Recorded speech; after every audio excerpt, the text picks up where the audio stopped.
Hello everyone. Today we are going to start the topic from the class ninth. The chapter name is motion. Okay, so let's start it.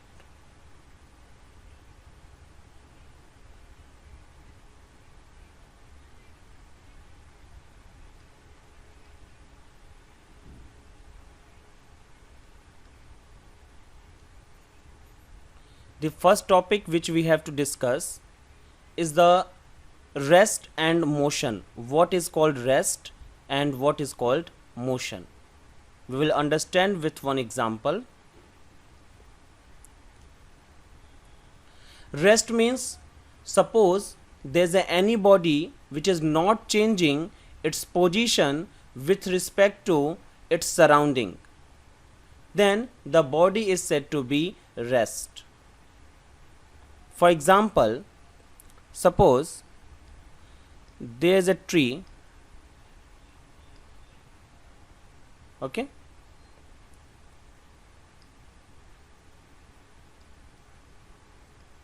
and there's a buildings,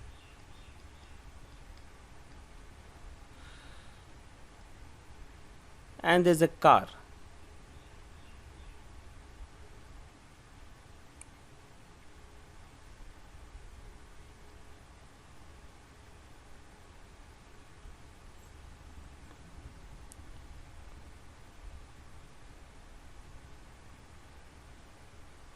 Okay, you can see the tree is not changing its position with respect to the surrounding means the things which is around the object. किसी भी चीज़ के आसपास जो object है वो उसकी surrounding होगी. For example this tree has the surrounding like road, buildings, they are the surrounding of the tree. Okay, so tree is not changing the position, that's why tree is said to be in rest. But you can see a car is going on the road. Before 2 seconds the car is at the position A, and after 2 seconds the car is at the position B, means the car has changed its position, and that type of things are said to be in motion. Then we will say car is in motion. Why? Because it is changing its position with respect to time and its surrounding. Okay, so this is called the rest and motion. And one more thing I want to explain you, that is everything whatever we are saying, the object is in rest or the object is in motion, that I am explaining about the our reference point. For example, we are saying that this car is in motion with respect to tree, because with respect to tree the car is changing the position. We are saying the tree is in rest with respect to buildings, because with respect to buildings the tree is not changing the position. Okay, so whenever we will say is there any object is in motion or it is in rest, then always we explain about the some reference point. Okay, let's understand with one question. There's a one question always asked in the examination, that is explain rest and motion are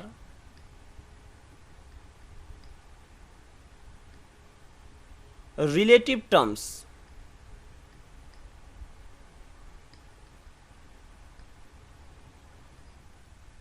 Okay, this question is many times is asking in the examination. Explain rest and motion are the relative terms. So let's understand with example.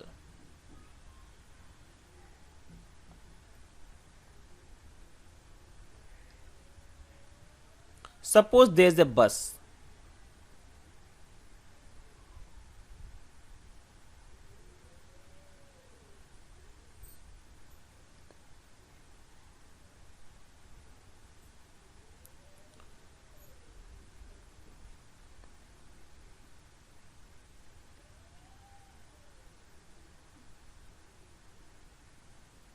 This is a driver.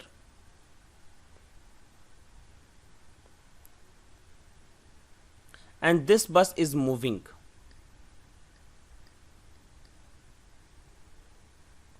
There are two students, student A and student B are seated inside the bus, and there's another student C. Okay, if someone asks to the A, tell me whether B is in motion or rest, then A will tell B is in rest. According to A. Why? Why B is in rest? Because with respect to A, B is not changing its position. Suppose B is seated at the fourth seat and A is seated at the second seat. Then with respect to them, they are not changing the position. After some time, B will also sit at the fourth place, A will also at the same place. That's why according to A, B is in rest, because B is not changing the position.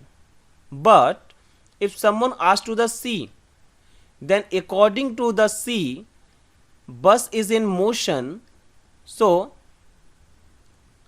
the student B will move along with the bus and go at the some other distance. Then C will say B is in motion. Why? Because with respect to the C, B is changing the position. Why it is changing the position? Because bus is moving, and if the bus is moving, then B is also moving, and the C will say B is in motion. So one thing we have understand from this point, that is, one object which is in rest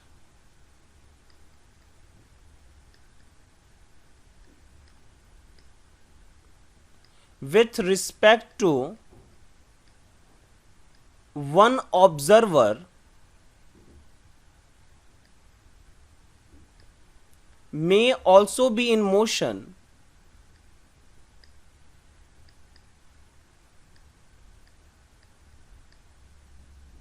with respect to another observer.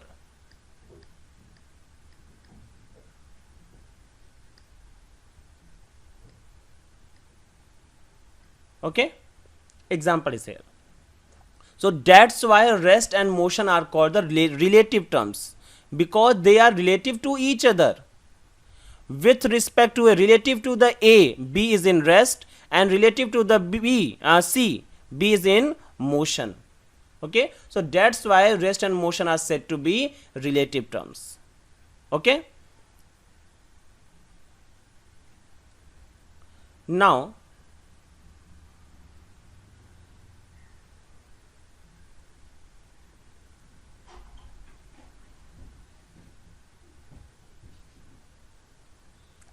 types of motion.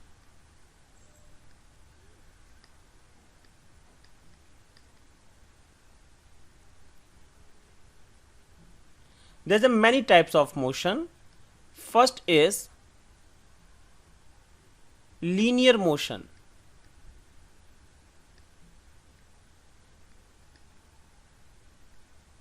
Linear motion means if the object is moving on the straight line path, then we will say object is in linear motion.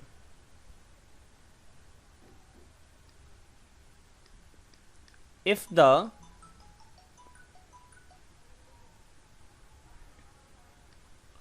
body is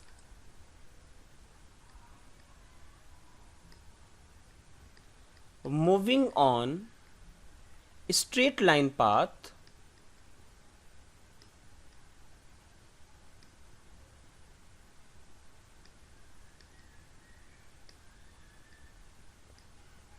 then it is said to be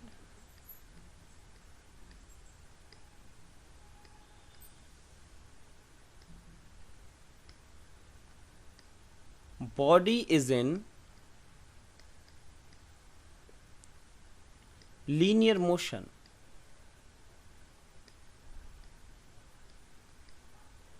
Okay, example you can take, a car is moving on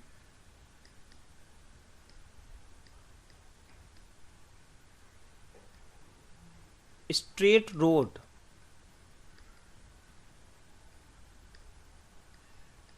Okay, like this.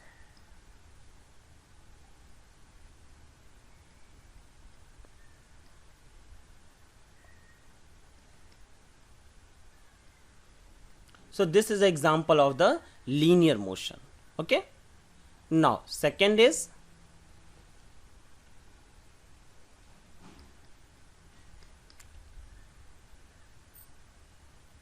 curvilinear motion.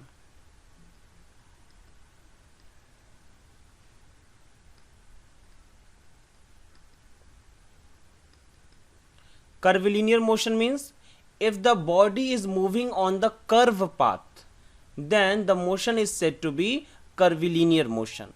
For example, suppose the body is moving on the turn. Car is moving on turn. When the car is moving on turn, then it will follow the curve path. Okay, so this is called the curvilinear motion. In the same way, circular motion. Circular motion means if the car or any body is moving on the circular path, then the motion is said to be circular motion.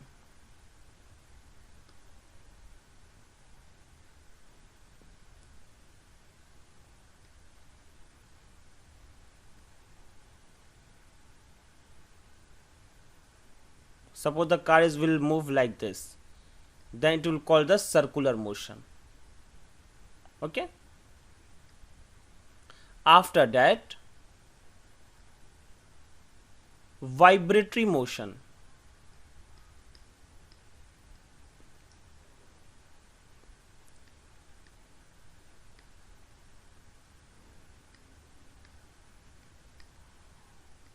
In the vibratory motion, the body is vibrating about its mean position.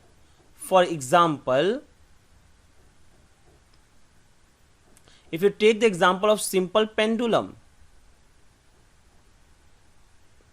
this is pendulum, and when you take the pendulum at some distance and leave it, then it will vibrate like this. This is called the vibratory motion. Why? Because the body is vibrating along its mean position. This is called the mean position.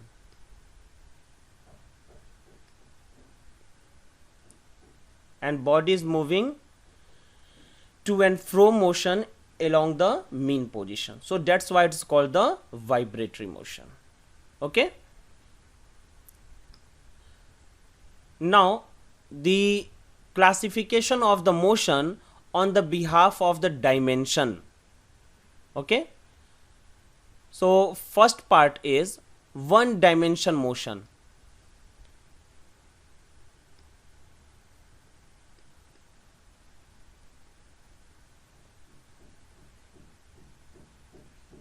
Okay, in the one dimension motion means if the position of the body can be represented by only one variable, then the body is said to be in the one dimension motion. For example, suppose a car is moving on the straight path. Okay, this is the reference point O, like origin. So position of the car we can explain by only one variable x. There is no any requirement of the second variable. If the road is a straight road, then we can explain with the only one variable. That's why it is called the one dimensional motion. Now the second point, two dimensional motion.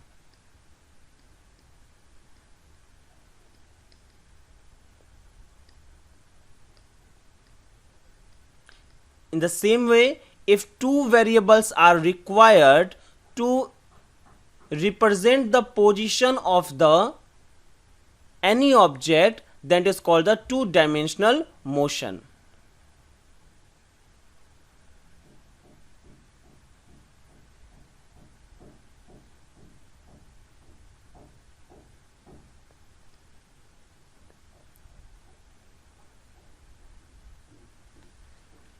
For example, take suppose a car is moving in the field.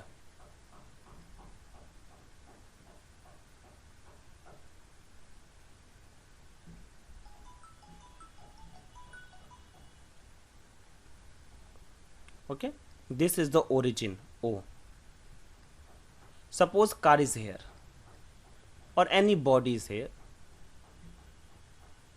So position of the car is explained by the two variables. Why?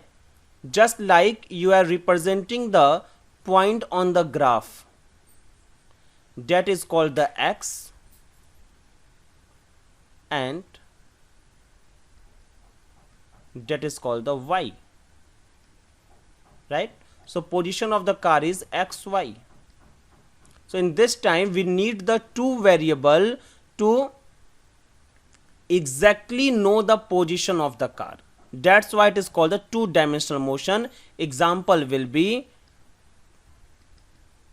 a body moving in the field, a body oblique car moving in the field.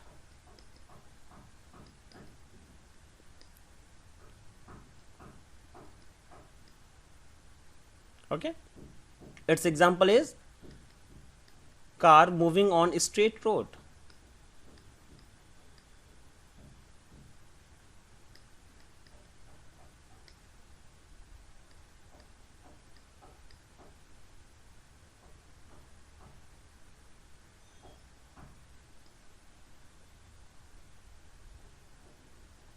Now third is three-dimensional motion.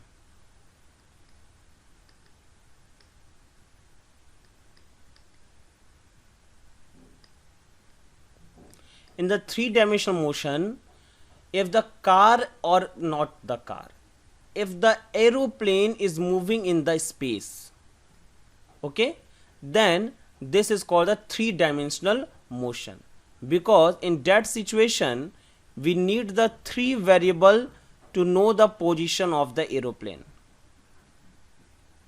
x-axis, y-axis, z-axis, and this is the origin. So if suppose the aeroplane is here, then we need the three variable x, y, z to know the position. That's why it is called the three-dimensional motion, like flying of the bird. Okay, example I am writing.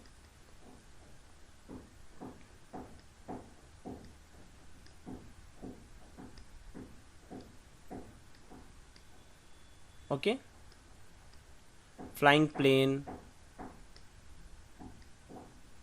they are the example of the three-dimensional motion. Okay, so thank you very much for today. On the next day we will understand about the scalar and vector, and also we will understand about the distance, displacement, speed, velocity, everything. Okay, so thank you very much.